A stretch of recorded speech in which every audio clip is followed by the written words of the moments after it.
we talk about being green and having sustainable economy, being environmentally sensitive. We build a place that everybody has to drive to. Now, one thing that I'm determined to do is at least get decent biking and walking trails from Baden and New Hamburg to the center, to the rec center. But the other thing that I think is fascinating, and this was even admitted by one of the current councillors the other night, there was a decision made by somebody that our new rec center will not be environmentally responsible. It's not green. What? Well, here's what I learned, and if you'll allow me to tell a quick story, this is one of the things during the campaign that I just stopped cold. I was not campaigning. I was doing a little bit of work for Exchange magazine, and I interviewed a guy who was in Cambridge. He has a company in Cambridge, and I interviewed him and his vice president. Their company's job is doing environmentally energy efficient retrofits in large industry and institutions and arenas. And I listened to this, I talked to the customers, and it's the real deal. They put in smart ballasts, they put in occupancy sensors, they cut energy use by 50% or more, they cut costs by that much.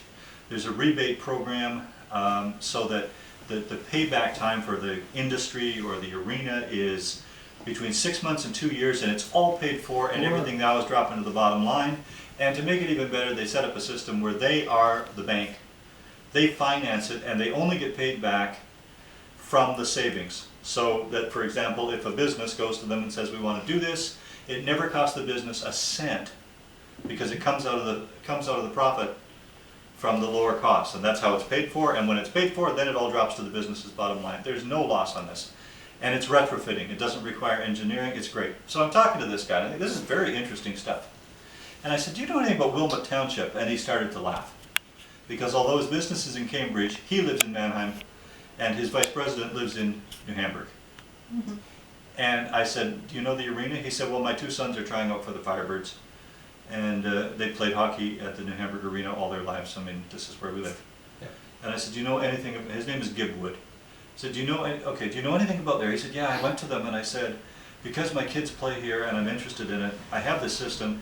Even if you just hired us to do it in the normal way, you would save a bunch of money, tens of thousands of dollars a year, and it'd be paid back in a couple of years. But because my kids are here, I'll do the initial assessment free.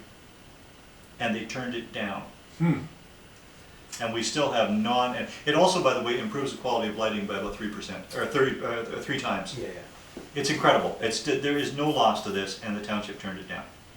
I am baffled. And so when people come to me and say, $20,000 for an environmental study, well, I know how to pay for it. We'll do better lighting at the arena, and in 2 years we'll have enough to pay for the environmental study for the floodplain, and we'll be even money.